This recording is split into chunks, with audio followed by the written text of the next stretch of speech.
deep into these topics. I think we'll be able to bring some light and expand on the business community and what small Liberian businesses can benefit from the diaspora. Ava, what do you think about that?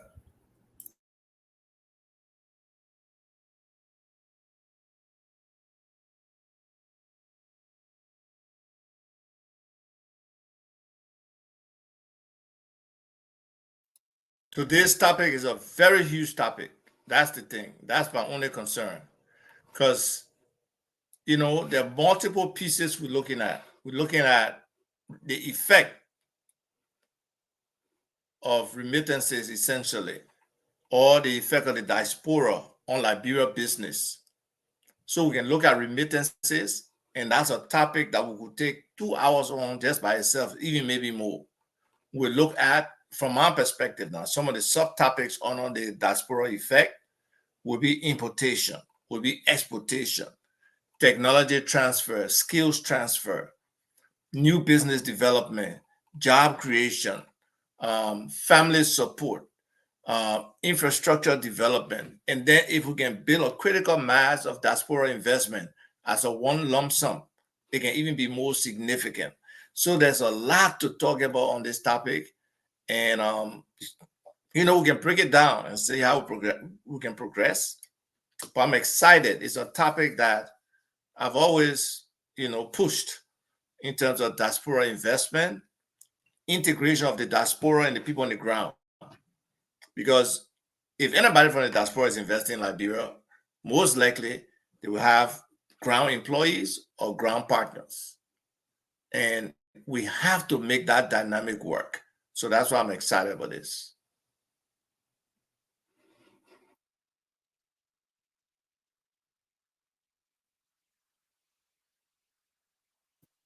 So is Rufus there? Rufus.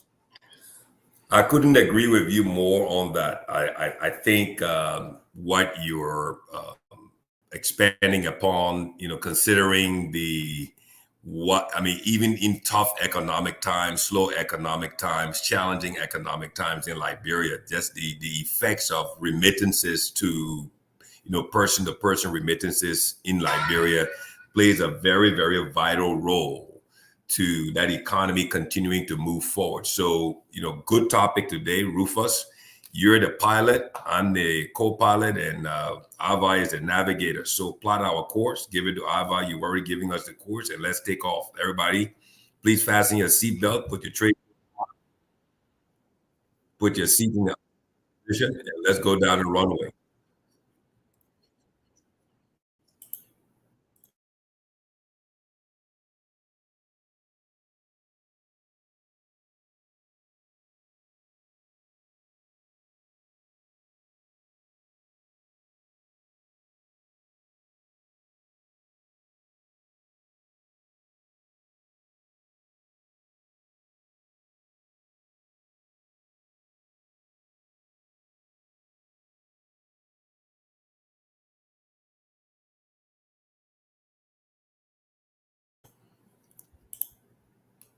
Okay, so what we'll do, Ava, when you're about to talk, just raise your hand, and then what I'll do is I will mute, and then when I'm about to talk, I'll raise my hand, and then you mute. So only one person can talk at a time because we're trying to synchronize the platform. So you go. So Ava, you take off first. You lead the discussion, and then what I'll do is I'll just buttress your point. Let's go. So this topic is hot. Let me turn my fan on so I can be cool enough. Because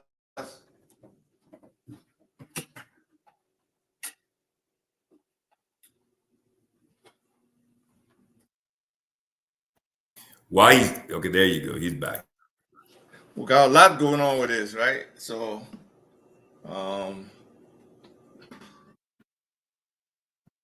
okay. All right, folks, welcome to the show. All of you viewers out there, we are sorry. Our ground presence in the person of Rufus Divine, our moderator and facilitator, is not available because of the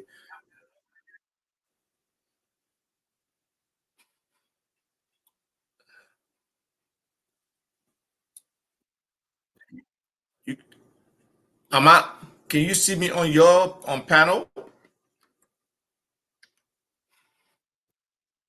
Okay, now, Rufus, can you hear me? Rufus, can you hear me? I want to make sure our friends in Liberia can hear me. But anyway, I'm not muted anymore, so hopefully they can hear me. It says I'm in a show. So again, I want to say welcome to all the listeners out there. This is exciting to be able to bring this kind of programming to you. And hopefully very soon we'll be able to start scheduling guests to come on and to share their vast knowledge of these different topics we are sharing. But today we are focused on the effects of the diaspora um, in Liberia business, how things work, just the Liberian economy as a whole. And for me, I would start with the basic. Let's start with family support. That's where a lot of the effort goes into how people support their family in the diaspora, from the diaspora. And we know times are hard in Liberia. We know the economy is tough. We know there's limitations with jobs. So it's just important that those people who have something called reach back, where you can look behind you and somebody they're able to hand you something, whether you got to turn around, whether over your shoulder, that can help you. So it's just important that we recognize that and we appreciate the people in the diaspora for all they do for the people on the ground. And our, big dream and vision is that the people on the ground will have similar appreciation because, not to personalize it, but sometimes I hear from people in the diaspora, I gave my family this, I gave my friend this, I gave them this. But then when somebody come in for them to send one day bracelet or one day something, it's only hard for them to do. So not that you can satisfy your family member or your friend in the diaspora, but you can show an appreciation sometimes that they can say, yes, this person really appreciate what I'm doing. But sometimes they get questions like, oh, that all? They think I novel. And folks, as much as we send those remittances to our friends and family, just know for any one person in the diaspora, you, the family or friend, you're not the only person asking them. And you're not the only person who creating that urgency. And it's a skill. Some people know how to make it feel like if you don't help them, they will die. Or if you don't help them, wherever they got going on, we're not happy. So there's a whole art to the remittance thing, to the asking thing. But all of that is part of what we do. So at some point, we have to build, we have to work together, we have to build businesses that will allow people to be independent, right? They require that investment because we know access to capital limited. But we want people to be independent, that they can do their own thing, that now the investment or the remittances coming from people in the US can go to business, can go to turning the economy around, can go to job creation, and even in some instances, based on how big we can scale it up, it can go to infrastructure development. Akina.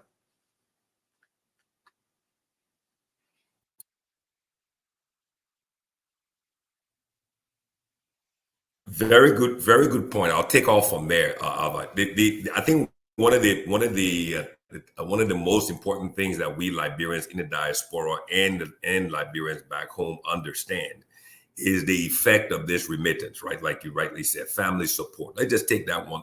Let's build on that one point. Family support.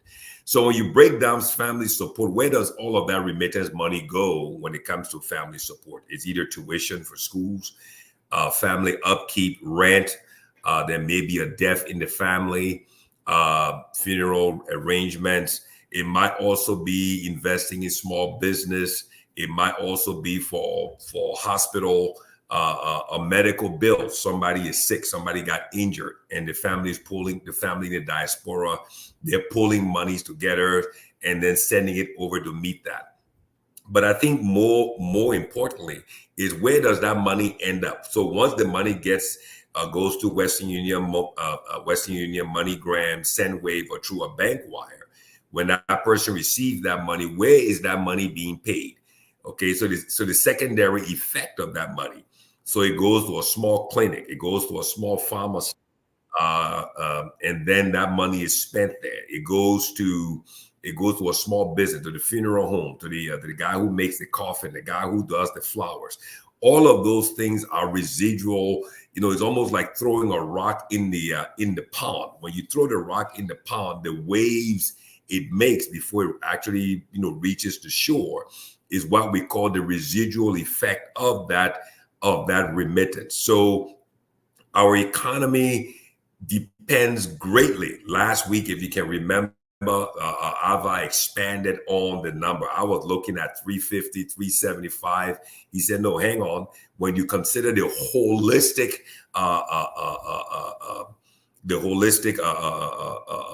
deep dive of this money remittance, is in the billions.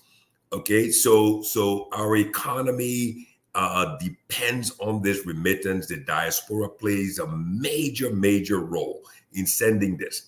But the question now, on the table here, on this, family support, after this deep dive, the discussion, on different aspects of where the family support goes, what is the actual effect for that family, right? You send, somebody is sick, you send $1,000 in. Okay, the person gets well, that's one effect.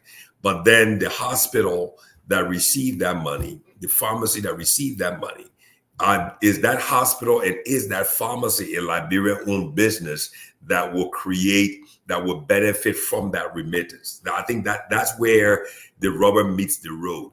Are Liberian businesses on the receiving end of those remittance monies when they are spent?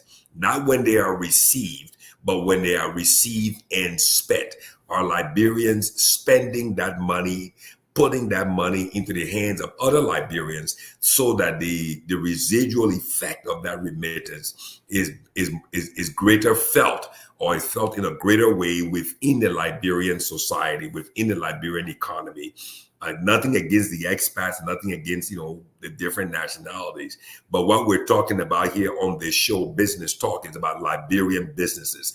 What is the effect of that money remittance when it is sent to a family member, received by a family member? Where is that family member spending that money? Is it with a Liberian-owned business, a Liberian-owned clinic, a Liberian-owned hospital, a Liberian-owned funeral home, a Liberian-owned pharmacy, a Liberian-owned school, a Liberian-owned bookstore, a Liberian-owned printing center? Because that's where we can receive the greater effect. Because anybody else where you spend that money would then be packaged up, bundled up, taken to the bank, and then wired out of the country. So we wouldn't be seeing the greater effect. Over to you, Avi.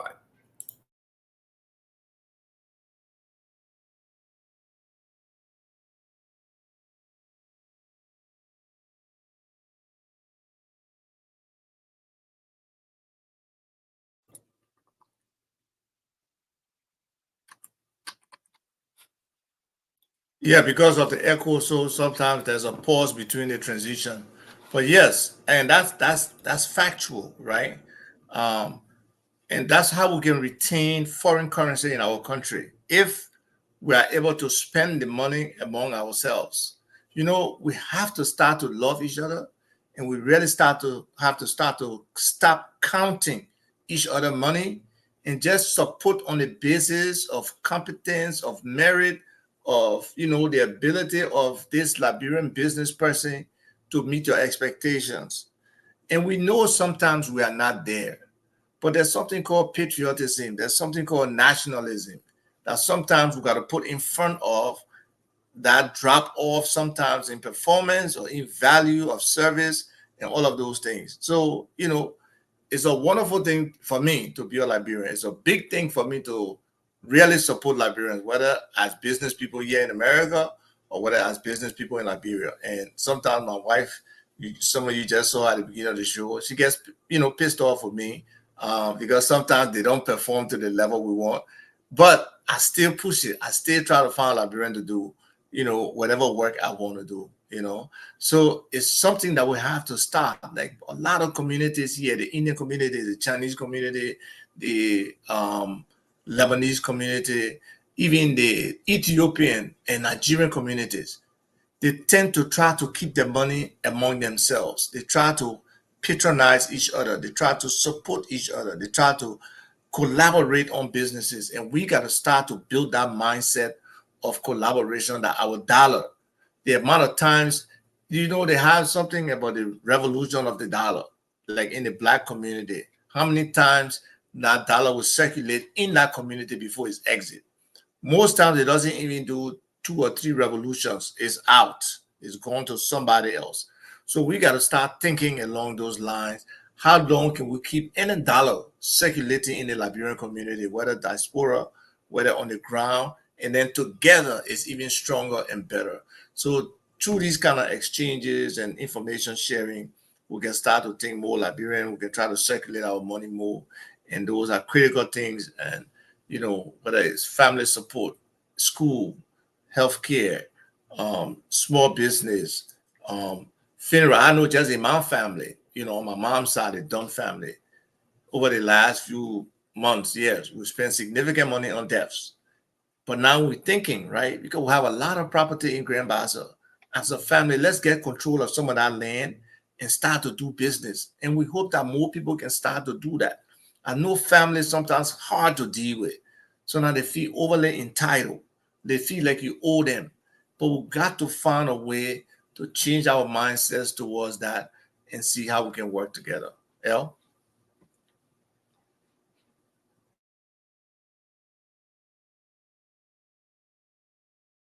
You bring up a very, very good point, Avan. So how many times does that dollar circulate within the Liberian economy? So, okay, you just open up a whole new can of as we'll say in the business where you just open up a whole new can of worms. You just peeled back a whole new layer of discussion.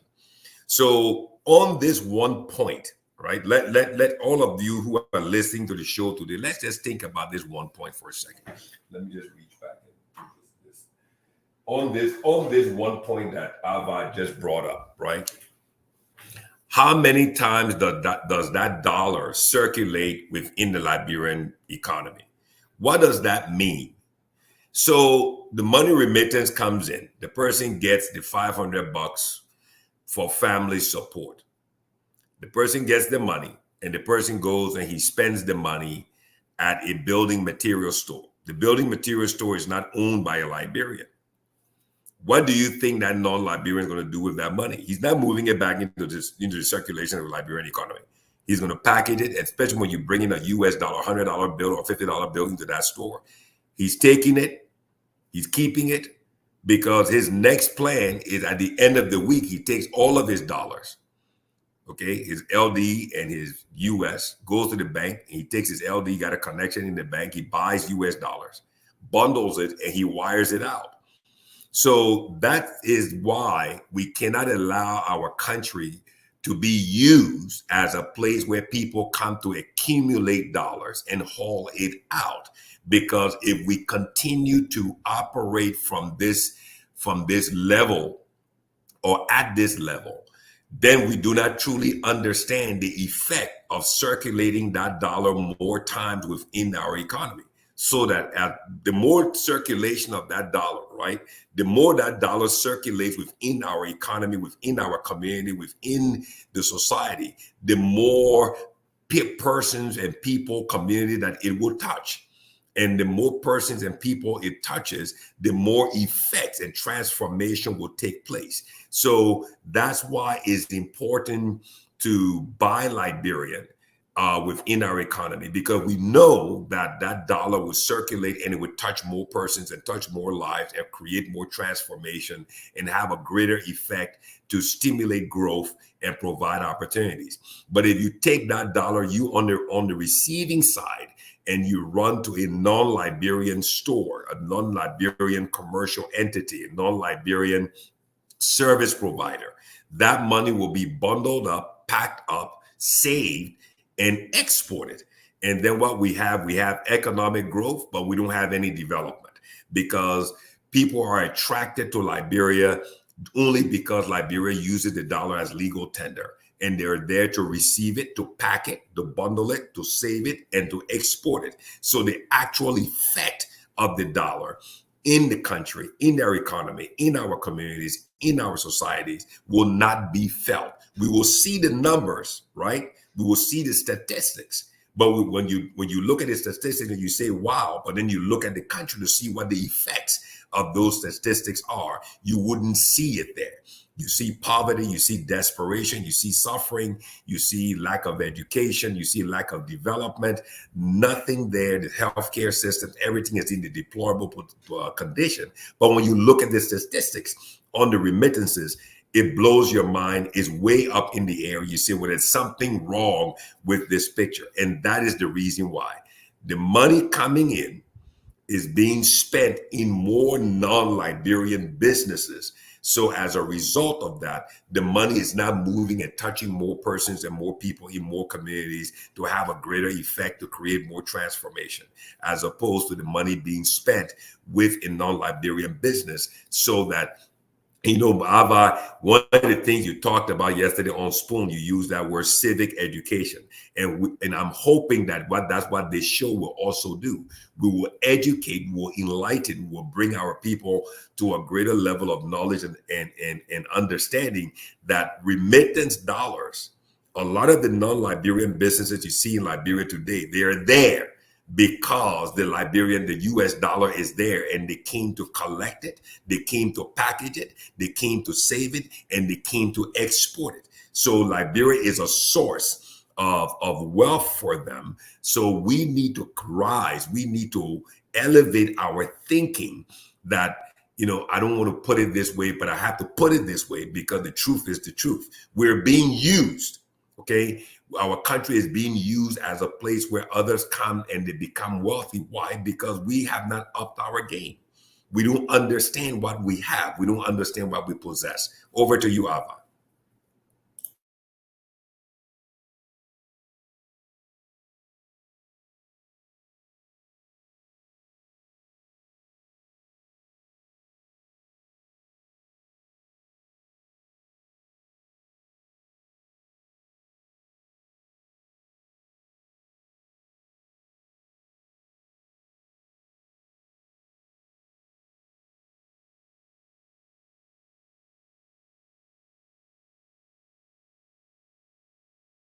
Talking, Jesus.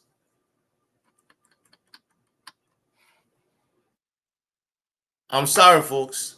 Let me get back to this. And I know by now you have read it. So it basically talking about the circulation of dollar in the Black community in the United States. So when somebody get money in the Black community, it tends to leave the community in 6 hours, because soon they spend that community, most likely soon they spend that money, most likely they're not spending it in the Black community, they spend it outside. Compare that with the Jewish community. A dollar circulates for approximately 20 days among the Jews. For the Asian American, the Chinese, the Japanese, and the other people, it circulates for 30 days. That's a long time for that money to stay in that community. And we got to appreciate that. We got to respect that. It's so important, the idea of that, because in economics, it's called the multiplier effect, the economic multiplier, where you're retaining the money within your community, and it's going from one person. Once you get it, you spend it with somebody like you. They spend it so somebody like them. And that's what we have to build. I don't know if there have been any studies in Liberia in terms of the circulation of dollar in the Black community, but now I'm going to challenge LISGIS, the Liberia Institute for Statistics and Geoinformation Services, to see if they can do something. Let's see how long we retain money within ourselves.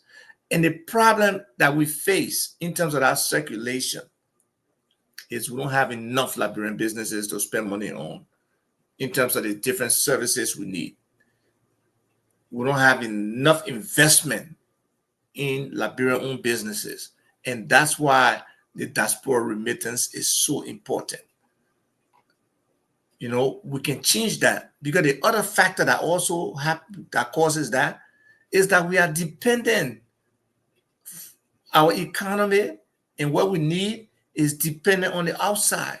So until we can start to build internally and add value, be able to be full secure, be able to have some small and light manufacturing, that we are producing things that we use on a day-to-day basis, then we can start to retain capital within our community. So it's very important for where we are as Liberians and what the impact of remittance can be. It can be huge. It's all about how we approach it and how we try to make sure that, we as a people can benefit from what we get, can retain it among ourselves, and let it have some serious impact on how we do business and how we work with each other. Yeah.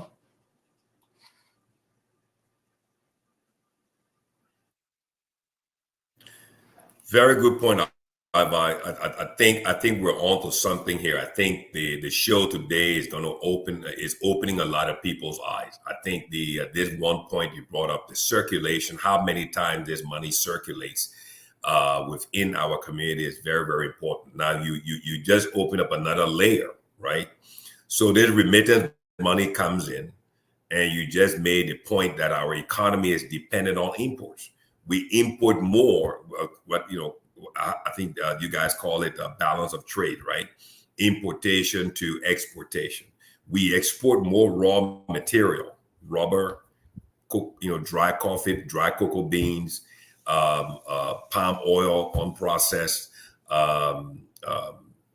iron ore, no value to it. But then you accumulate that in terms of dollars. So let's just take a sheet of paper, draw a line down the middle. On the left hand side is import, on the right hand side is export. So you got coffee, you got cocoa bean, dry cocoa beans, you got rubber, you got iron ore on the right, some gold, whatever the case is. But then you tally that up in terms of US dollars. Okay. Let's look on the left hand side.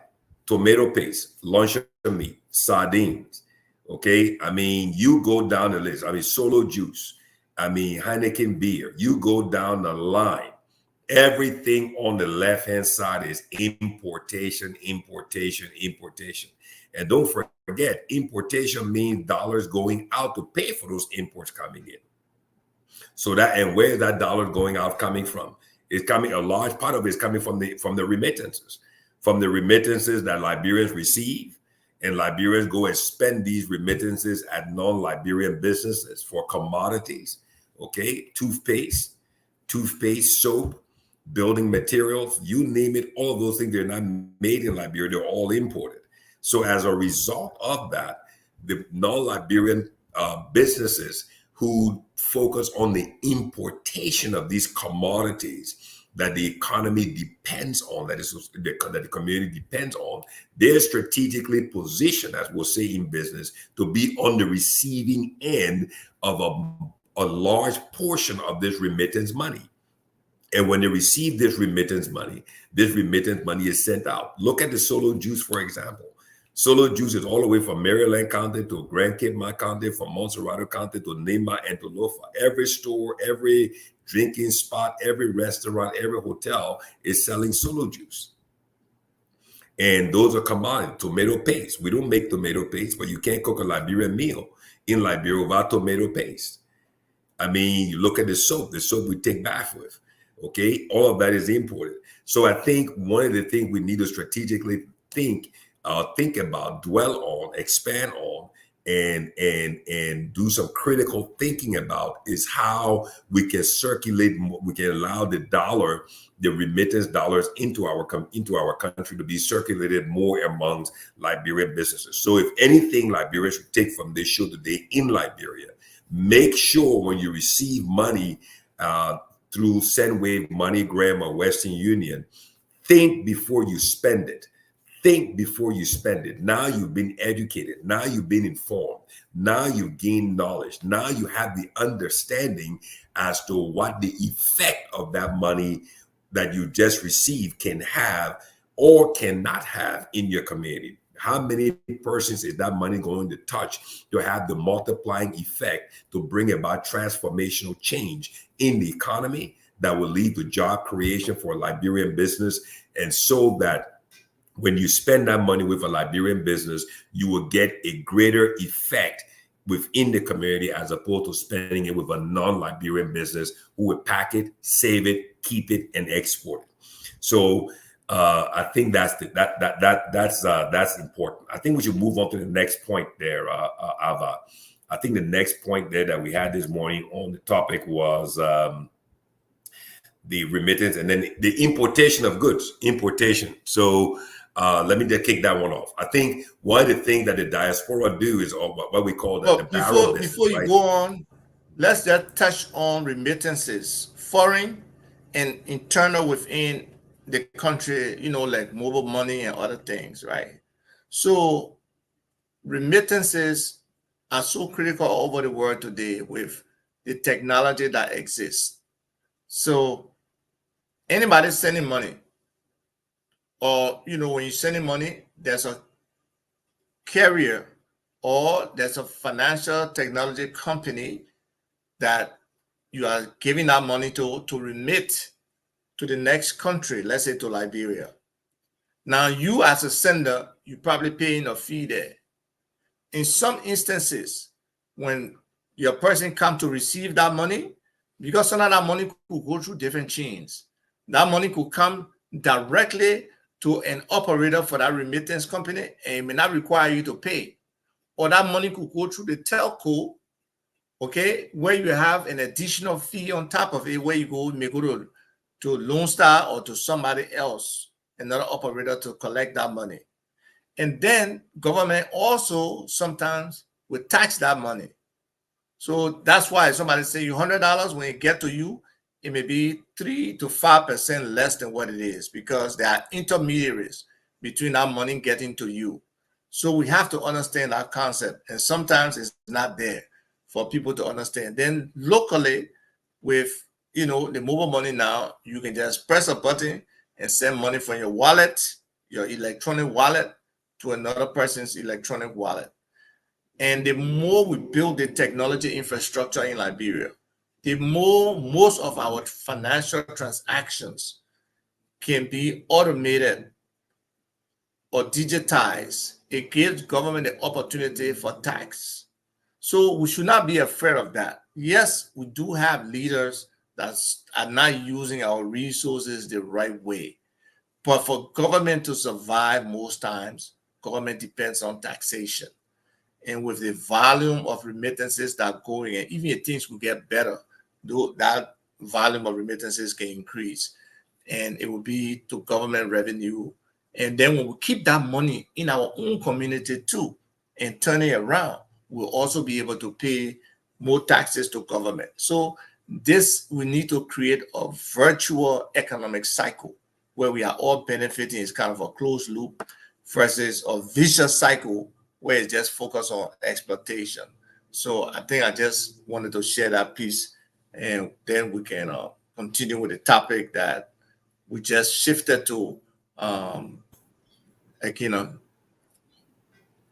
Okay, so you just touched on something. I would digress. I would not move to importation. Let's just stay on, because what you just talked about is the technological aspect of the remittance side of it, right? You talked about the technology. So let's go deeper into that. Let's go deeper. Let's go higher, and let's expand. What you just talked about, Ava, is something I'm passionate about on the technology side. This mobile money domestically on the mobile operators. If I was to ask the listening audience today, right? Can anybody put up on the chat here, either on the Love FM chat, the Love TV live chat, or on the other chat here? Can you please name the 2 largest banks in Liberia? Okay. Can anybody put the 2 largest banks in Liberia? Just put it up on the chat, or put it up on WhatsApp, in the WhatsApp group, the business talk group, the 2 largest banks in Liberia. You can put it up there, and I'll continue talking. Okay, so the technology aspect of the running of the money remittance, you got to understand that mobile money is an infrastructure, the technology that resides on the mobile operators network. And mobile money is a major source of revenue in addition to the voice and the data. So mobile money creates a third revenue stream for the mobile operator. So when you own a mobile telecom network and you own that license and you come to a country and you build your base stations, you build your microwave links, your backhaul, you get your internet connectivity, you pipe it in, you get your power system for your base stations. When you build that in network infrastructure across that country, somebody says CBL and LBDI. Okay, keep on putting more answers there. When you build that mobile infrastructure, one thing you've got to understand is that I think people need to understand, the government, the leaders, the telecom regulators need to understand those subscribers who buy the SIM card loaded in their cell phone and connect to that mobile network. You've now become the ownership of the mobile operator, because that mobile operator controls data coming in and going out of that phone, and the subscription that you pay, be it prepaid or be it monthly pay. So now the mobile operator can now build a telecom infrastructure, and he controls the gateway access and exit to that infrastructure. So that's why you have interconnectivity. But interconnectivity between the mobile networks operating in the country have to be regulated, mandated, and effectively overseen and by the telecom regulator. So let's go deeper into this. Mobile network infrastructures are basically toll roads. They're basically toll roads. You pay a toll on that network. So if you're on Lone Star and you want to call Orange, you're going to have to pay a toll. It's called interconnectivity. Now, right now, as it currently stands in Liberia, you cannot move money from Momo, Lone Star mobile money, over to Orange because the interconnect is not there. That's interbanking. Where Liberia stands to gain the most of in what it is, even the project that you're trying to do right now with your own money remittance network. Am I correct? Okay. Where that project should reside should actually be on the people's network called LibTelco, because LibTelco is the people's network. That's the government's network. So that network infrastructure should be built in a way to accommodate new Liberian businesses with new ICT technology, mobile money, because once you do that on the people's network, the overwhelming majority of that money can stay within the Liberian community, within the Liberian government. Okay, so let me just give the answer. The two biggest banks in Liberia are called MTN Mobile Money and Orange Mobile Money, because they hold the greatest amount of LD and USD in the country, because the most transactions are taking place where? On mobile money every day. So that's, you kind of give everybody a better understanding of that. I mean, the banks came, Echo Bank, GT Bank, UBA Bank, they came and tried to put in ATM machines. They came to putting ATM machine, but what happened? The electricity killed them. So what did the technology do? MTN Mobile Money and Orange or Cellcom, they created the mobile money, and now you got more human ATMs across the country called money changers and forex bureaus. So the technology evolved, but the challenge becomes where leadership, government does not understand the power of fintech, as they call it, financial technology, so that LibTelco is the hidden gem. Because LibTelco, the facility, that Broad and Johnson Street or Broad and Lane Street location, that's where the fiber cable lands.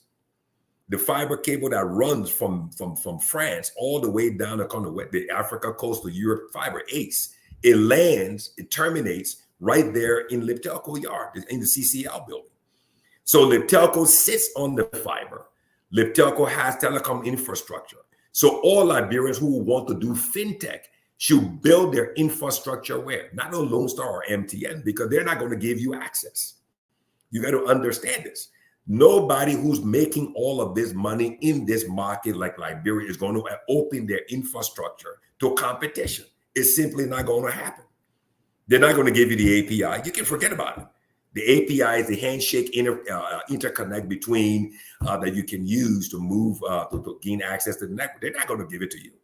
So Libtelco is where all of the Liberian-owned fintech creators from the US, from Europe, who want to build something, you need to connect with Libtelco so that that technology can reside on the Libtelco infrastructure. Why? Because that's the people's network. That Libtelco is owned by, for, and of the people of Liberia.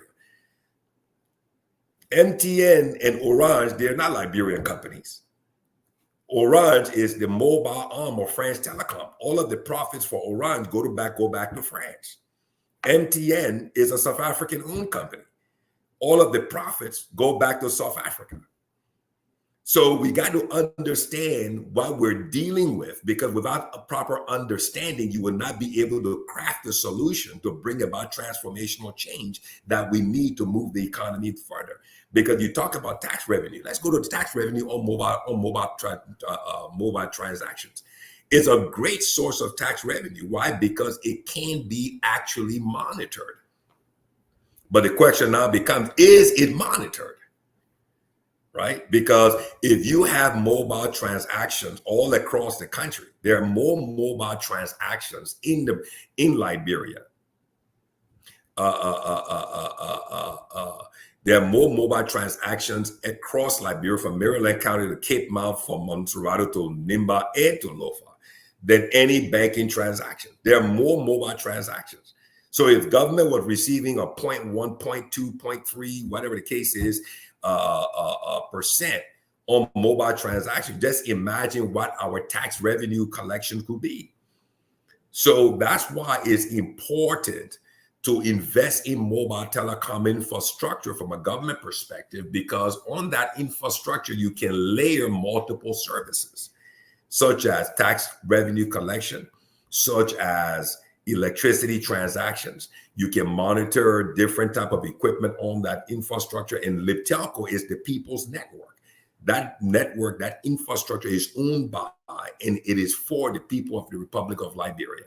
And so that's all the more reason why Libtelco plays a very, very important, very, very vital role, similar to LEC, in the technology space, from the internet connectivity, because they have all of the infrastructure there.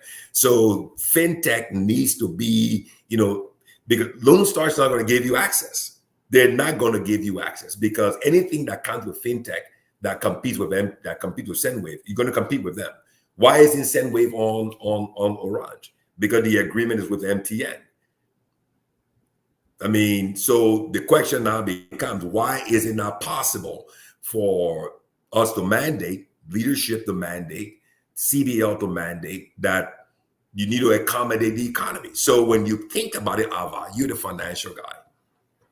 If you think about it, if we all agree that there are hundreds of millions of dollars being transacted on mobile infrastructure every day in Liberia, where does the Liberian economy sit? The Liberian economy actually sits on the two mobile operators. It sits on Lone Star, it sits on Orange. So that's why when you have a challenge in MTN or a challenge in Orange, the economy comes to a halt, because you can't get Sendwave in. Sendwave sends you a message that we're having a problem with our connection, and we're going to please give us a couple of hours to resolve it. So that means the remittance cannot go through. And then locally, right? I think a couple of weeks ago, there was a problem on the MTN side, and it hindered, it stopped, it blocked, it prevented millions of dollars from being transmitted within the Liberian economy. I mean, if anybody's listening, if they can please comment and tell me whether I'm right or wrong. Okay. So the question now becomes, were they penalized for hindering, for blocking, for undermining the economic? What was the economic impact of that failure? Whose responsibility is that? So the person who bears the greatest responsibility for not allowing millions of dollars of transactions within the Liberian economy, which is the mobile operator. Did the LTA apply a fine for that?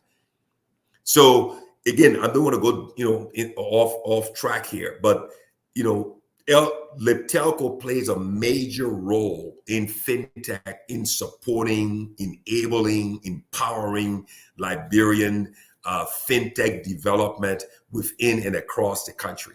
And that is where we can make the greatest impact, because government will receive a greater percentage of the revenue there, as opposed to on Lone Star, MTN, or Orange. I'm not bashing them, but I'm just telling truth. Over to you, Abba. No, your point is well taken. And even there's supposed to be, I think the company is called TIA, that's supposed to be monitoring the telco's revenue and giving government its fair share. I would need to dig a little bit more. I don't want to be presumptuous, but obviously, with some of the information we heard in terms of the corruption that was going on there, and their own ability to actually really effectively monitor those telcos, so there's a leakage there, a leakage that has to be handled. And so we just hope that the government would take their responsibility and be able to do that. So I guess we can move on to importation now, and in terms of diaspora efforts, how importation, the effect of importation. So let's say, for example, a family member has a small business and gets money to import goods. So that importation aspect of the remittances provides a supply of goods into the country, and it encourages entrepreneurship, because it's business. Most time you're not importing those goods just for yourself. You're importing those goods for them to be sold. And people in the diaspora who are here may be exporting from here, but it's an importation in Liberia, because they're importing whatever they're sending from here, they are importing it from here to our country. Okay, so the downside of that could be the loss of foreign exchange, but that's a different thing. The bottom line is goods are in demand, sometimes very high demand, that are being sent to the country, and they are being made available for Liberians. So the remittances have a huge impact in importation, because they gave the people on the ground foreign currency. Okay, a lot of times, if you can pay in a US dollar, and that's why Akino said earlier, that's what makes Liberia attractive to a lot of different business people, because we operate with the US dollar. And that particular importation has some downstream effect. It can create jobs, whether from a distribution level or retail level. Is helping to create jobs. It's helping to drive economic activity in the country. So we can't downplay all of those things and the impact that they have. We have to encourage it. We have to encourage entrepreneurship in this country. Most Liberians need to stop thinking only government job, but start thinking how I can do business, how I can do business effectively, how I can do business the right way. And I believe Akino has given some points on, what all the things a small business need to do. I would share, I think I have a 12-point guidance on small businesses and what they do. We can share them at a later date. But the effect of importation increases, what goods you have available. It stimulates retail trade, and it goes down the value chain, from importer to wholesaler to distributor to retailer. So different people are getting a little cut on everything that's coming through the process. And, we need that to happen for local businesses to be a part of that process, and even get to the point where they themselves, because I always had this mindset, pick the best market woman and try to elevate her ability, her access to capital, and let us start to import those products that she's been selling, that Liberians can gradually move up to that level of importers, wholesalers, and distributors. And when I say market woman, I mean just one. Look at select products where we as Liberians, can be able to invest, whether that's people, whether that's smoked fish, whether that's luncheon meat, or something that we know, the bread and butter stuff that goes on a regular basis, that we can start to invest into. And through this medium, through other media outlets, through other platforms, let Liberians know that Liberians are in this business and they need to support them. That's how we build an entrepreneur class in Liberia among ourselves. Yeah. Very good point, Iva. Very, very good point. You know, on this importation issue, on this importation point, I mean, I think one of the great confirmation on importation is Camp Johnson Road. Look at Camp Johnson Road. Camp Johnson Road has been transformed. I remember, you know, when we were in high school, we used to go to Camp Johnson Road. Camp Johnson Road was what? It was majority non-Liberian stores. We used to buy books there. If you remember, we used to buy our Story of Nation books, our English books, geography books, math books. All the books were sold on Camp Johnson Road back in the day. Here it is today, Camp Johnson Road, from Buse Quarter gas station down here, all the way up now is almost a 90, 95, 98% Liberian-owned stores on both sides of the road. If I'm wrong, can anybody correct me here or not? But I think, and the reason I bring that up is we all have this, you know, Liberians in the diaspora do a lot of what they call barrels, right? The barrel business, okay? And that's a form of importation. But I think one of the challenges for Liberian businesses is that we Liberians, we don't understand one of the most critical aspects about importation. And what is that? It's called business development. You have to develop the market.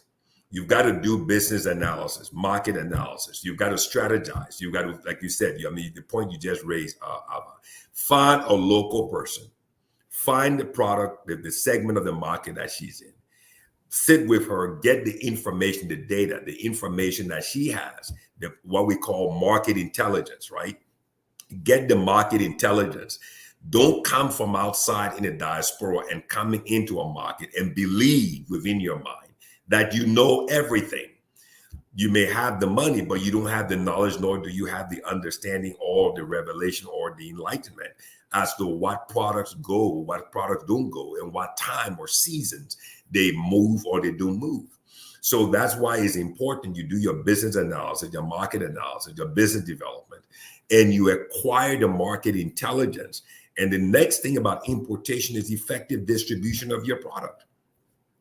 If you look at the convenience stores, we live in the US. For those who are watching, listening here in the US, convenience stores are basically what we call channels. They're channels for distributing different products.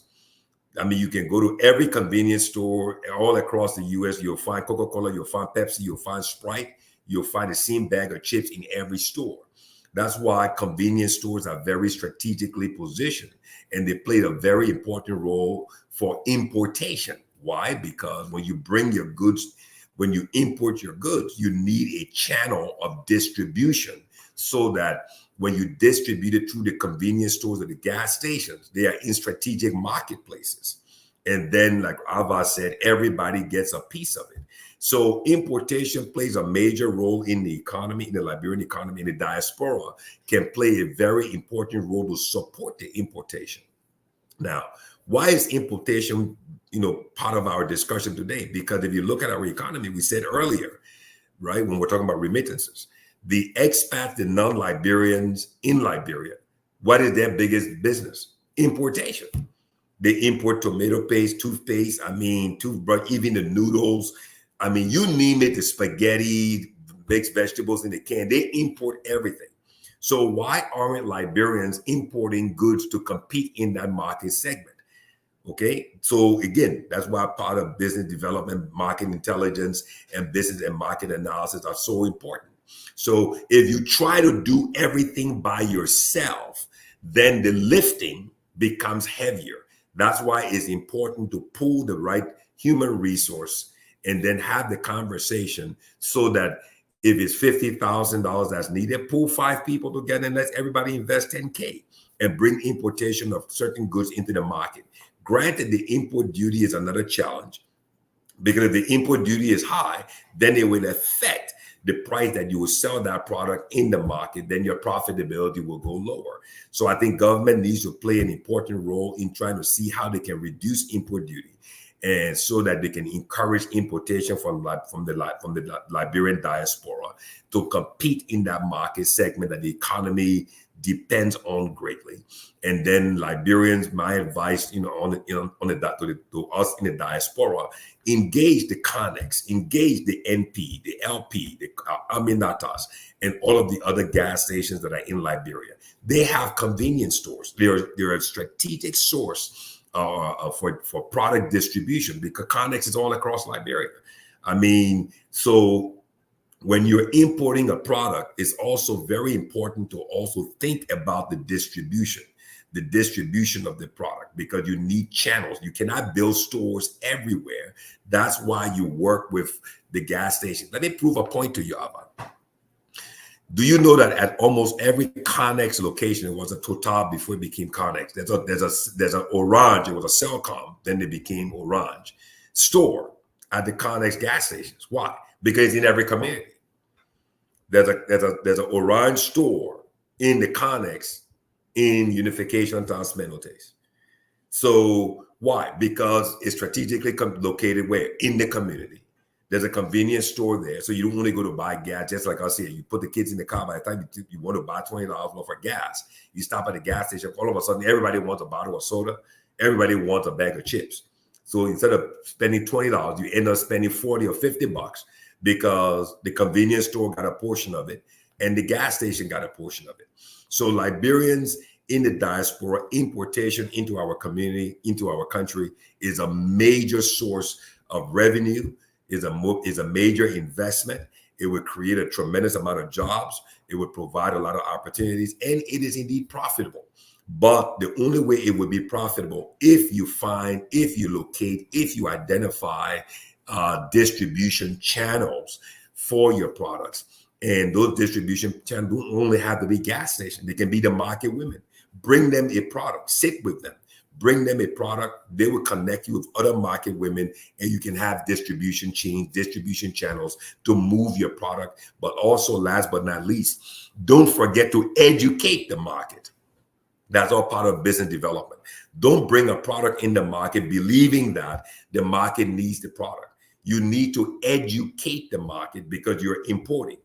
If you don't educate the market, then how would the market have an appreciation of how important and how vital that product is? So educating your market, finding your distribution channel, getting your market intelligence, and then developing the market is a key for importation for diaspora Liberians. Over to you, Ava.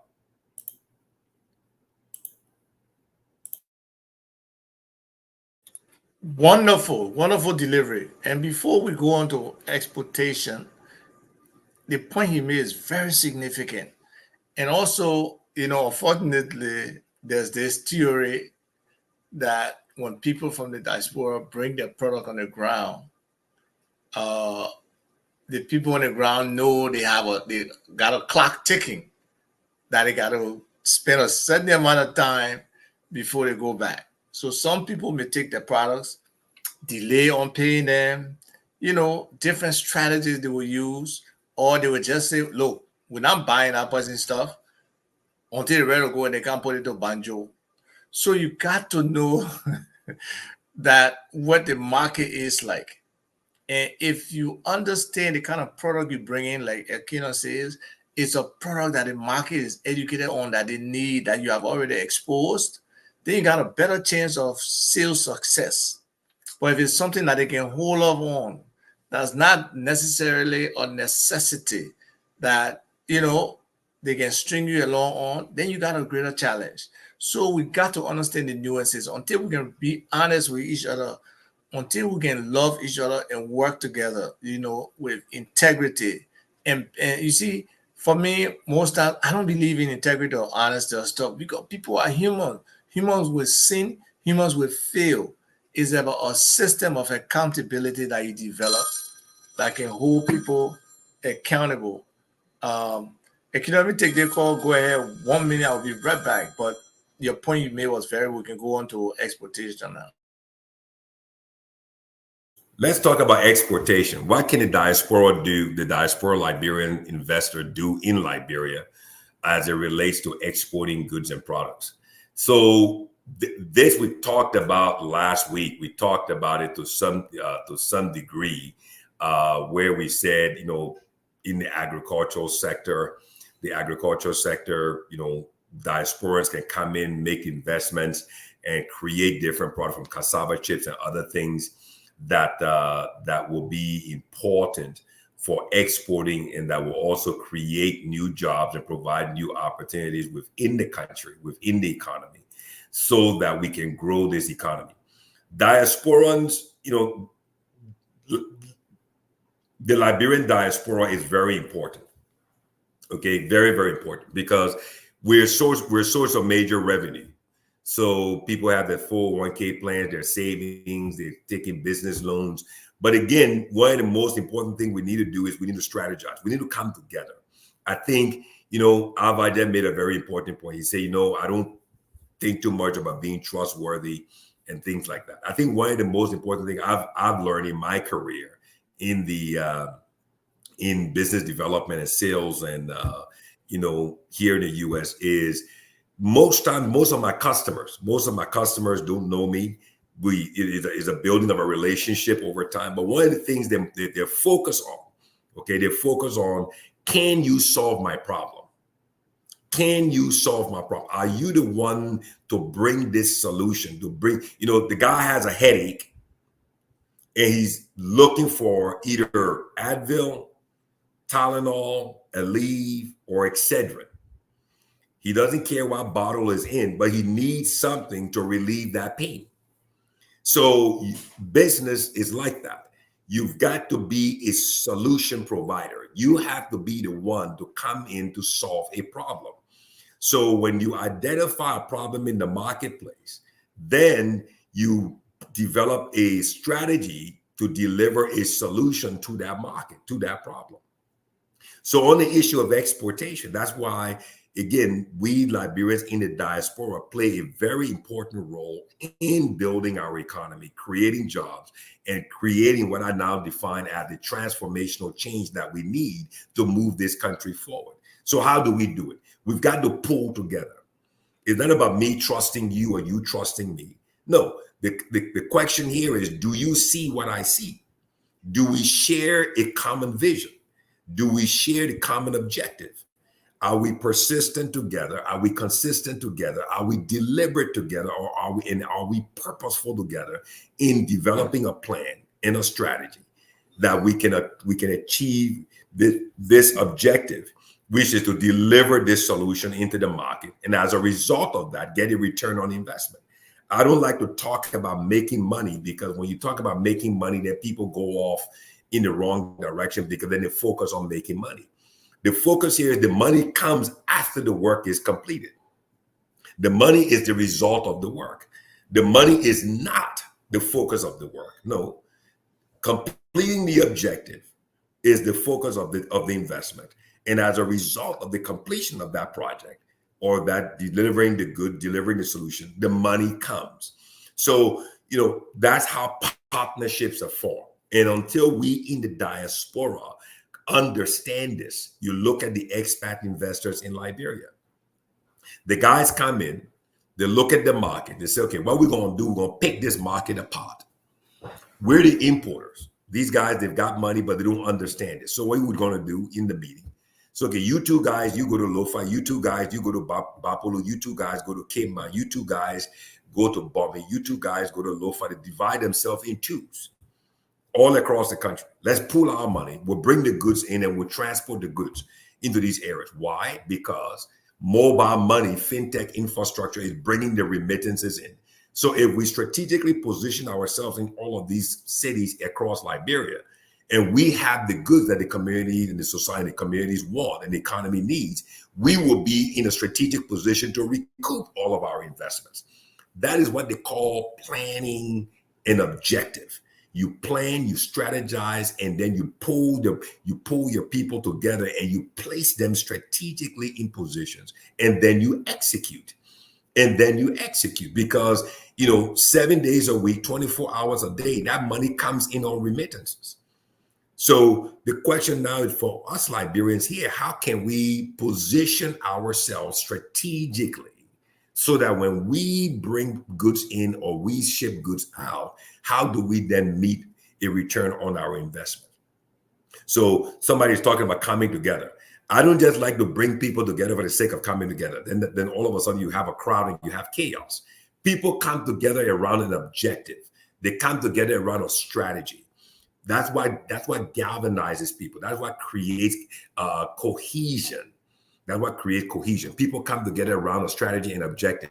So I will leave that there. Over to you, Alva, on export. Let's move to the next one. The next one is new business development and new job creation. New business development and job creation. Over to you, Alva. Wonderful. So people can understand all these things tie in, and I really appreciate the level of engagement of the people who are watching this show, and the questions they are asking and the commentary they're providing is really helpful. It's really sparking different aspects of the conversation. And the one Mr. Lowintel just asked, and you mentioned a little bit of, and I'll read it for people in general. Great discussion for economic and social development in Liberia. Once the Liberian government and people are ready for real development. Folks, now is the time. We have to be ready now.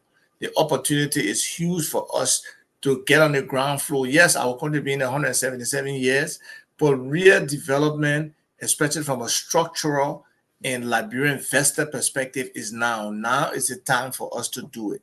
Okay.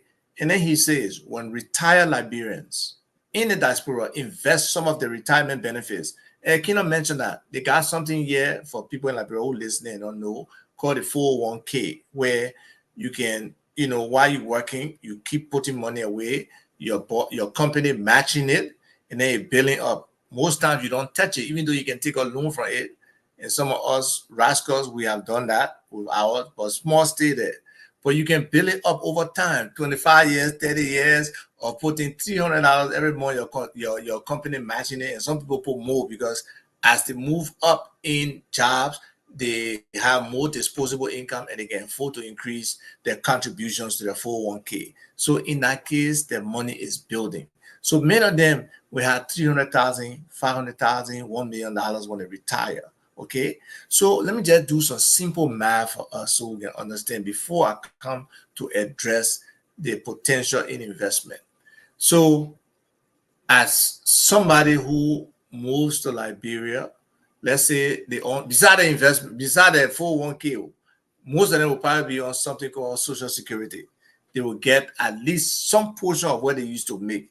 The higher, the more money they make and taxes they pay, the more they will get. But let's just cap it and then getting $1,500. But on average, those people who getting $1,500, they will spend $1,000 in the Liberian economy. Okay, and I'm just talking. I need to get to the part where, because each of them will probably need a driver. They're getting older. They will need a caretaker. They will need a cook. They will need a watchman, and sometimes are two persons because one person can do 24 hours. So basically, on minimum of 5 persons will employ, plus their own personal expenses, their food, their daily living, and stuff like that, assuming majority of their spending in Liberia, let's say they'll spend $1,000. If we get to about 5,000 of them, each month, they're spending $1,000 times 12 months, that's $60 million coming into the Liberian economy. $60 million. And then if we just look at them, let's say investing in some kind of local business, 1,000 of them saying, you know what, they're picking the area, I think he's okay. Let me invest 1,000 in him.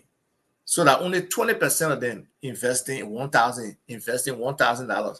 That's another $1 million being infused to the economy. Then some of them are young. They're not old. Okay? They will be 65. 65 is the new 45 today. So they will want to do business. Let's say 500 of them decide we invest $10,000 and start a business. Whether they're buying the furniture, opening the office, hiring a few people, that 500 persons down $10,000, another $5 million. So on average, the diaspora can actually bring $66 million into the Liberian economy with ease. really with ease. If we can just create that foundation based on the questions he's asking. One, a friendly environment for diasporans, because some of them will be vulnerable. They will not know the land. They will not know the terrain. They don't understand it. They will need some protection. They will need some security. And they will need the courts to be better to resolve the issues they may have with people. Because we know for some reason we like to take advantage of other people. So people will try to jib them.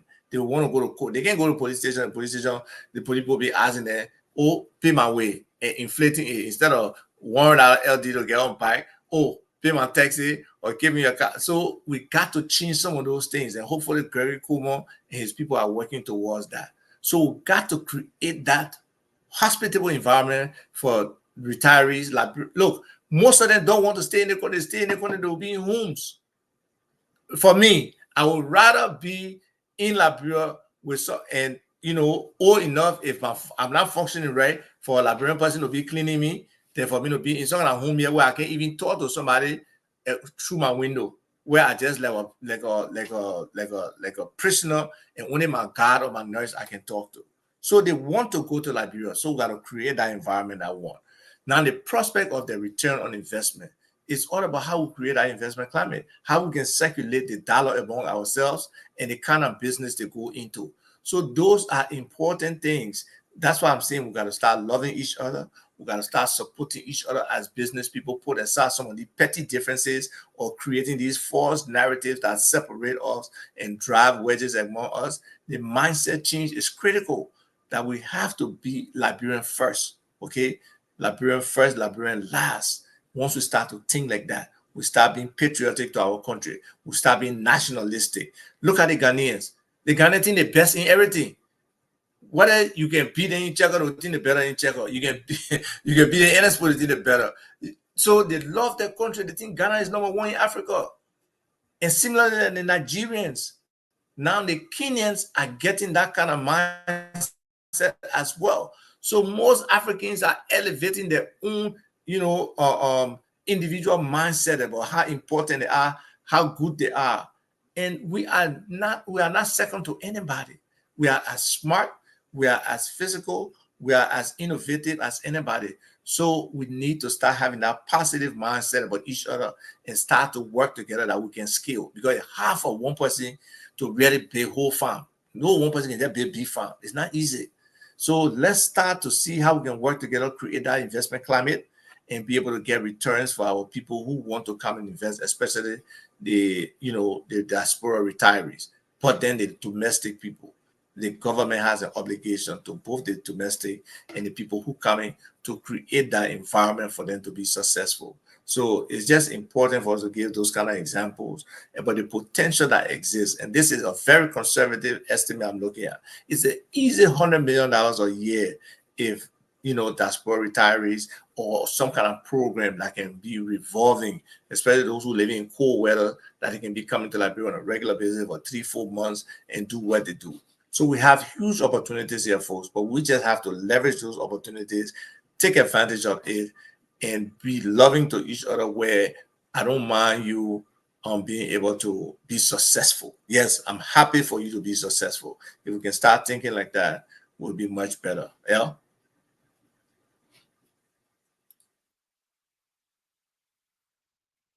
Very good point, Ava.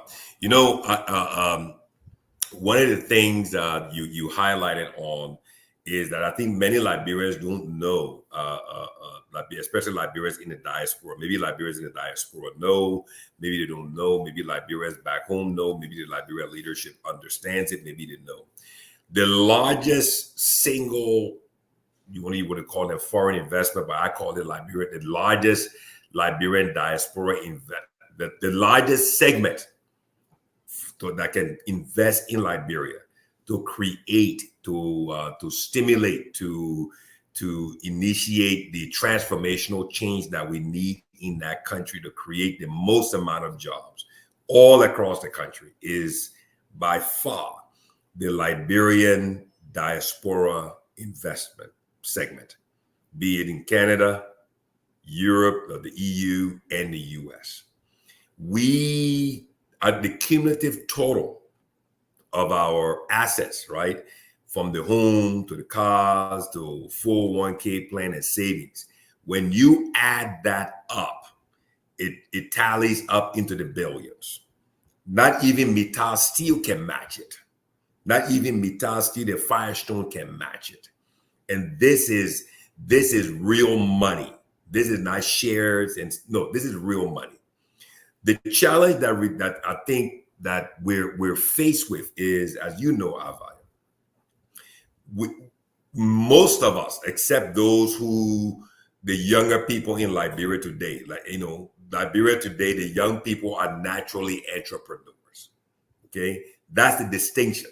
You look at Liberia today, all the young people, 30 years and younger, they're naturally entrepreneurs. The first thing they want to go into business. The first thing they want to open up a cyber cafe, drinking spot, small business, micro business, petty business. They want to get into a scratch card, mobile money business. They want to do something. They want to do something. So they understand it. The disconnect, the separation is with the older Liberians, especially those in the diaspora. The diaspora have not yet grown to the level of understanding this cooperation, this coming together, this forming of partnerships, this forming of business relationship where, as my wife always tells me, she's a businesswoman as well, everyone is a resource. Everyone is a resource. How to leverage, you use the word leverage today on the show, how to leverage your resources. Resources don't only mean money. Resources mean the people you're connected to. You need to be able to leverage your resources so that, and we don't, the reason why we have so much failure in diaspora investments in Liberia is because we're not forming the right relationships. We're not forming the right partnerships. We're not leveraging our resources, our relationships. We're not making the proper connections. And worst of all, we're not doing the business development aspect of the business. We're not properly educating, informing, and enlightening ourselves. We're just, we drive up, park our car, put on our swimming trunks, walk to the pool. We don't even check how deep the pool is, and we dive into the pool. And next thing we know, we're holding our head and coming out of the pool because the pool was only 3 feet. You're not supposed to dive into 3 feet of water. You'll crush your head. We don't ask any questions. We come into the market with a level of arrogance that we believe that we know everything. So I think, one of the things we in the diaspora need to do is we need to humble ourselves, and we need to build the right relationships locally in the market. Even if you're coming in with the 10, the 15, the 50, the 80, the $100,000, it doesn't mean that you know everything.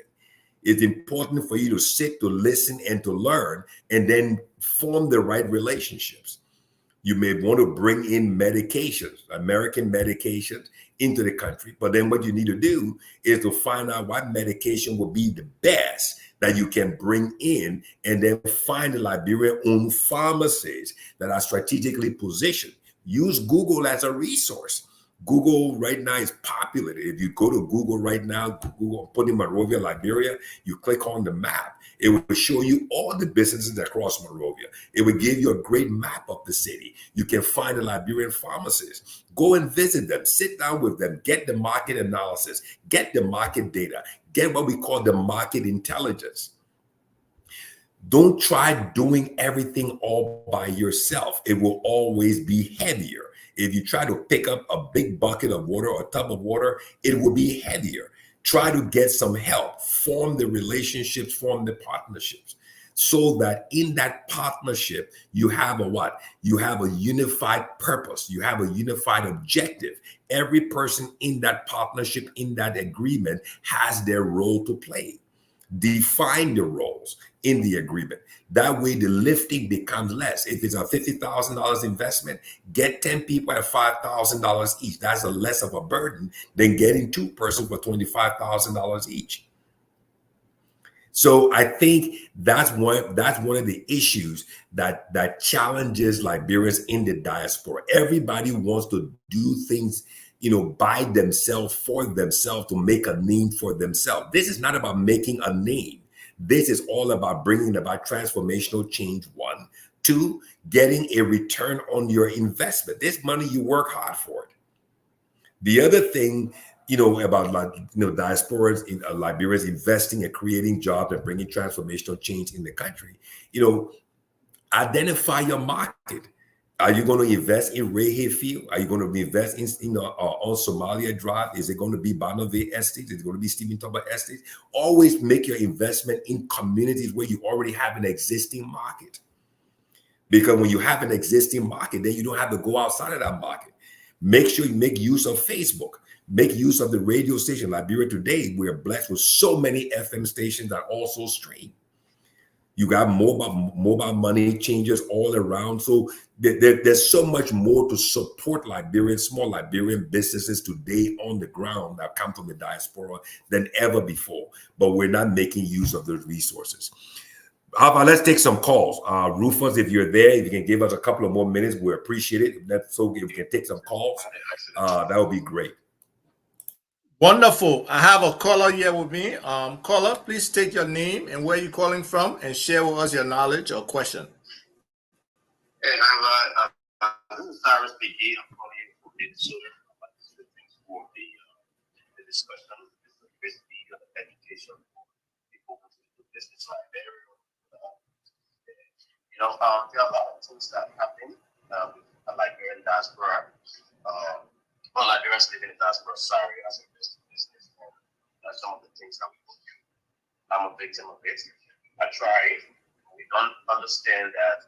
We don't do the necessary research like doing economists, discussing on what's legal in the country, how can we get it in, who are those that we can use as a distributor. I know there are a lot of issues in Liberia when it comes to trust around people. That's one thing. But we make the first mistake by not doing the SWOT analysis of what we should invest in. Maybe we just gonna take a little money out for got some money down, so we decided to just throw in the country that was and prioritize it. And that's where we made the mistake on our part. In Liberia, our government we decided from registering a business, having a business in Liberia, there are a lot of bottlenecks. Go through those, have to do a lot of, throwing money here and there. Their own work.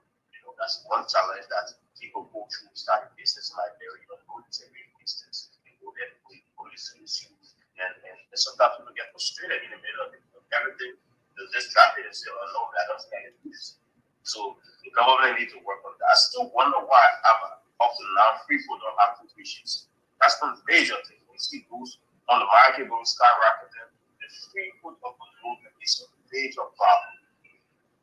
Once you have, for instance, you took a container to Liberia and it is a holiday weekend, nobody's working there. The wheels of the industry is not turning at that place. That's a whole different topic, and somebody mentioned that earlier with the free food. Your will be sitting at the free food and you are getting charged. Why is it that we'll not have 2-3 shifts? Even holidays. Here is holiday, it is holiday. There are places that will keep working. People even increase a pay because they want you to stay on the job on the house. Why is people not at that level? Once those things are there, you get charged double. When you come to find out, the bills you have to pay even more than the boost back on the container. That's one thing that needs to be looked at. Once that is done, business people will add those charges on those goods once they are cleared. They get back to the market. The end users get to pay all of the huge charges that business person incurred just to bring a container to the country. That's a huge problem. Wonderful. So these are things, starting our business, we ourselves need to assess and see what's needed before we can invest. Look for the right people. Like I said, when they were throwing the COVID money around here, the stimulus check, I took my money. I said, no, I don't want to spend it. I can't pay this to buy things and stuff. I got wrong by even friends and family, because I felt if I buy this, it would go. Somebody just go, if I buy this, no, they will buy it. You don't even understand whether it is the season to sell that particular product. And then you just buy it, throw it there. I had a shop there. It had a lot of rules. I used to, post on my social media, friends would go there. People buying this, so this one can sell this stuff. At the end of the day, the frustration this weekend, and they just went out. I'm a business owner here in Minnesota. I run an African store. I've been running, and I know what it is. I know what you have to go look into the images. What goes quickly here, that's why you have to keep it stored. What are some of those moves you just have to keep on the shelf, because once in a while somebody will come and look for it. It's not running. You have to keep it there. Somebody come and look for that and see other things you want to buy. Those are the kind of education our people need to have. And I hope that you keep up the show, as I was saying, that we see what we want to expand on our network to see how we can provide the education for our people. So you can the whole research. So it's very, very good topic. Right. Some of these things we can pick it up, we can advise these to write it to government ministries and agencies on things that you can pick up and add up to their everyday working, making business, climate easy for people out here. Because home is where we all want to retire. Nobody wants to stay here in this. When you go home, have a little business that you run in and out, and make sure that you can have the economy and economic. Thank you so much. Thank you, Cyrus. For folks who don't know, Cyrus McGee is an entrepreneur. Like he said, he has a business in Minnesota, an African store. I can't wait to visit Minnesota one of these days to patronize him. But also, I will engage him because, like Akina had mentioned earlier, about the opportunities when we're talking about exportation from Liberia, to start really exporting Liberian products and having an outlet to them. One of the biggest handicap is the packaging, and we discuss that at a different time, and hopefully we can get an expert who has worked with the FDA for her to explain to us some of the nuances around that. But also, Sarah is a part of the KMTV family. He's very interested in us simulcasting this show. So that's another opportunity, another outlet we can get to be able to get the message out there and to let more people understand, because this is so critical. We need a business class in Liberia, and to build that business class, they have to understand how business works. They got to understand what their return on investment will be. They got to understand the marketing aspect. They got to understand the organizational aspect. They got to understand hiring, the human resources aspect. They got to understand the financial aspect. So there's a lot to this. You don't just jump into business. That you got to understand the business you're getting into, the people you're getting into business with, your customers, the person you're buying from. It's a whole network that you have to be like fairly understanding of for these things to happen. So thank you, Cyrus, for calling in. If there's any call on your side, Rufus, we're sorry we didn't recognize Akin and I were talking so much. So you take the next few minutes, share with us your thoughts or anything that's on your side.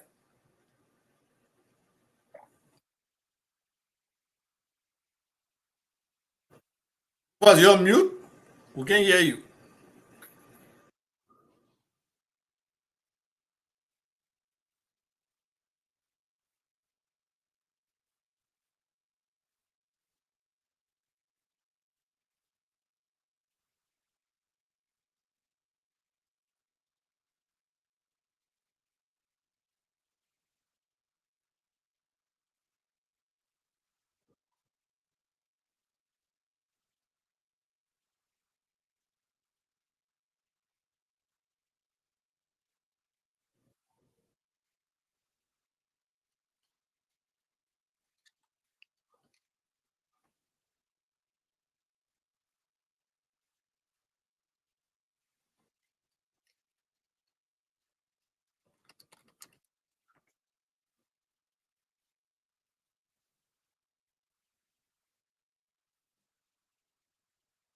You mean the concerns that people have?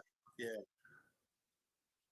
Yeah. So especially Yvonne, you can mute on your side so I don't echo. So Yvonne is saying, for Allah, the four lies in Liberians. They have to learn to be truthful and promote that. Stop ripping us off. And the worst part is trusting family members. They do the worst rip off. So, folks, you can see how Yvonne feels, and she's not alone. There's a lot of people. And sometimes it's extremely difficult, but I don't believe in honesty. I don't believe in trust. because, like I said, people are human beings. We need to build systems, even if there's a level of accountability or is some little simple thing as small security or security within your business. So you can be able to stem and identify any kind of leakage quickly, because one of the major reasons why businesses fail, the leakages, people stealing, people taking things, people shortchanging, you know. I mean, when you got kids, you got family, and then growing up, they think it's fun for their friends to come and just drink their pie and liquor free, or take things from the shop, or oh, my mechanic will give you discount. When the inventory comes in, they're not reporting everything. All those little things affect business, and we have to condition in our people mind how that impacts the individual who's investing their hard-earned money, how that impacts the economy itself, how that impacts you as an individual and your own character. So building integrity, building trust, building confidence, all that is about a system of accountability, because very few people that you put in front of money or other stuff that they will not try to steal. Most people will steal. That's just human nature. People cannot be trusted, my people. You can build degree of confidence in people based on the examples they have set and how they interact with you. But the word trust, I can say, I only trust God. And sometimes say I can wonder because the way like bro, just buy off, I can wonder if God says existing sometimes. So folks, look, we can't focus on the trust thing, we can't focus on the honesty thing. Most people know in themselves they're not honest. If nobody looking, will do something that they will not normally do with people looking. L.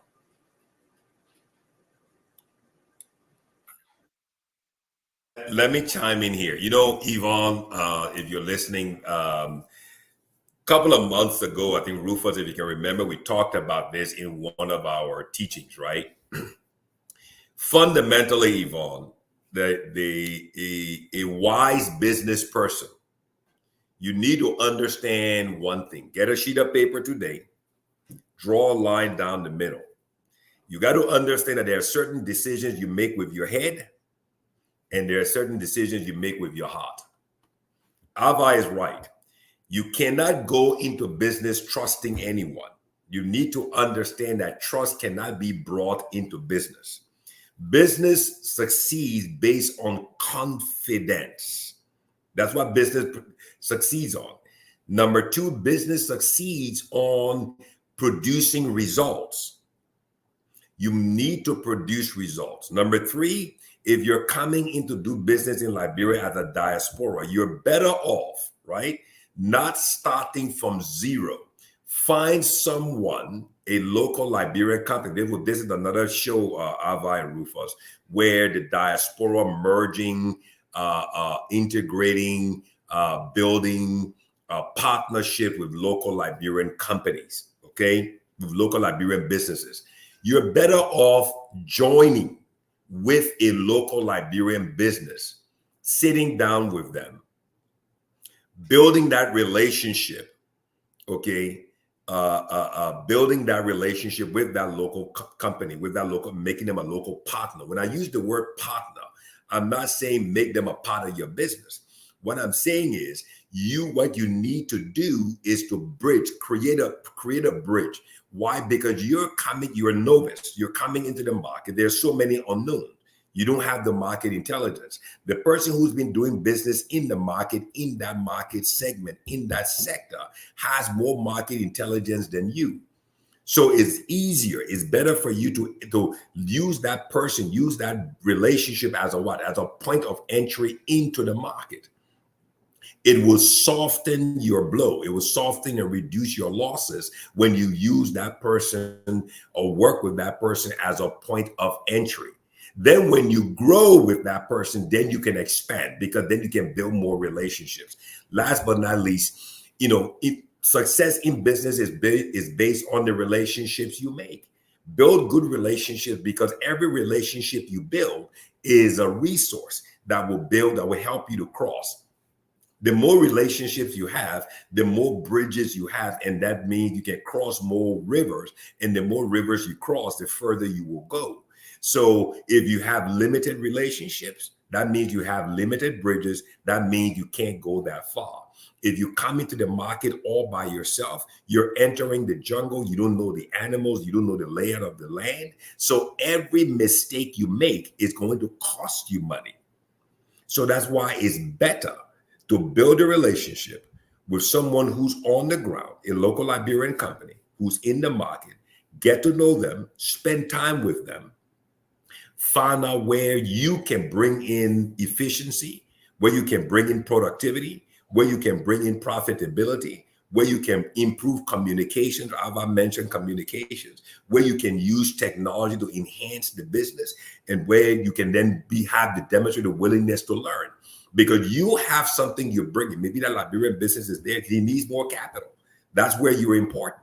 But you don't take the money and give it to the guy. No, that's not your role. Your role is to invest the capital while at the same time manage your money that you're putting in.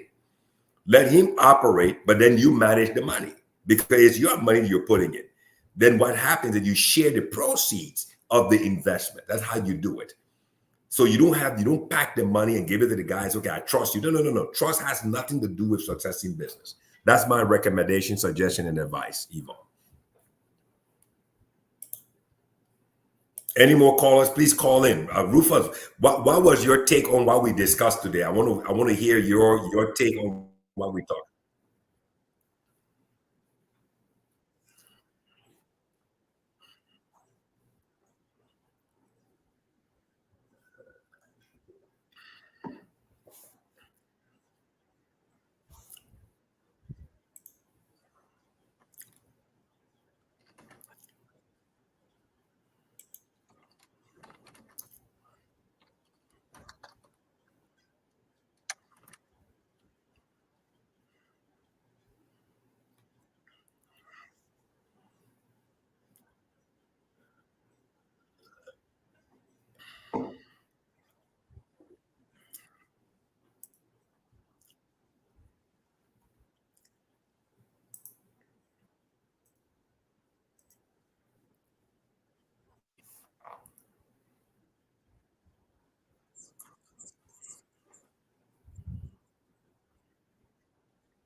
Wonderful. Akina, if you don't have anything else to add, I will close and then you can close after me. I want to say again, thank you to you and Rufus for the platform. This is wonderful information we are sharing, and the feedback from our people is great. Um, we really love the audience and how involved they are in the discussion. We keep trying to share this and get more people involved and more people participating. but it's wonderful knowledge. We can learn from you, the callers. We can learn from all the information you are sharing, with us here. And let's look forward to making, business or Liberian thing in Liberia. Let's work together to see how we can expand and increase opportunities for Liberians. Let's work together to see how we all can build that synergy and integrate our efforts that, we're not jealous, we're not, undermining, we're not nitpicking, but we're trying to elevate and support each other in business. So thank you. Wonderful show.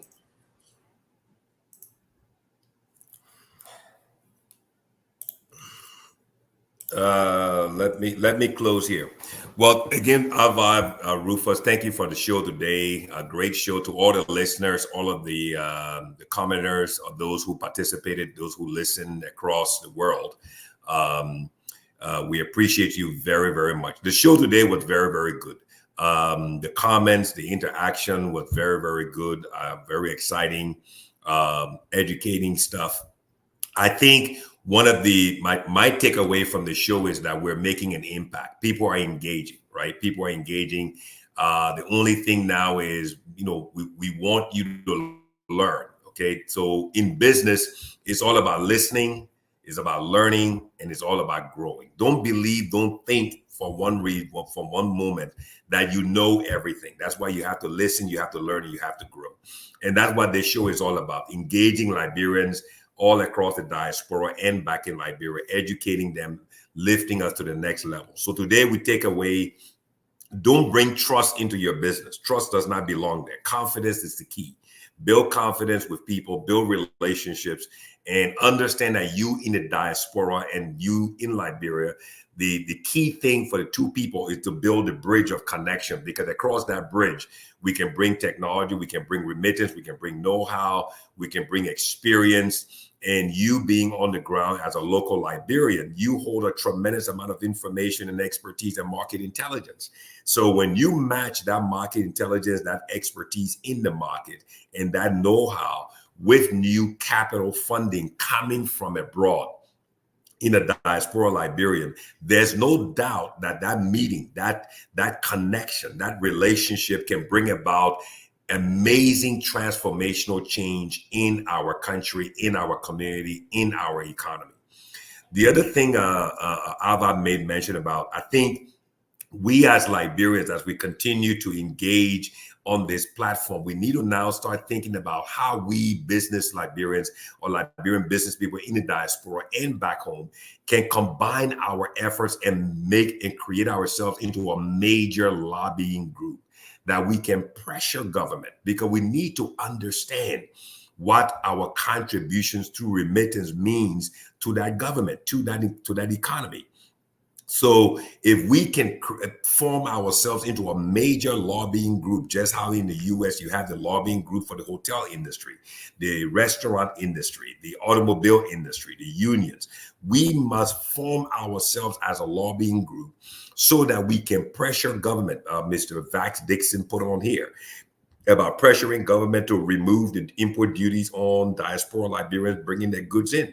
I mean, if those goods are going to create jobs and opportunities in Liberia, why put high import duties on there? So I think it's important that we continue this deliberation, these engagements, these discussions. We exchange ideas. Let's be engaging. Let's be supportive. There's a reason why we disagree, because you cannot have an agreement until you have a disagreement. The basis, the foundation of any agreement is disagreement. And that would be my closing. Take that away today. The foundation of every agreement is a disagreement. We must disagree first so we can strategically lay out our individual positions. And then we find those things one by one that we agree upon. And then we find those areas that we do not agree upon, and we find ways for mutual consent and mutual cooperation. Thank you so much for the show. Rufus, is over to you.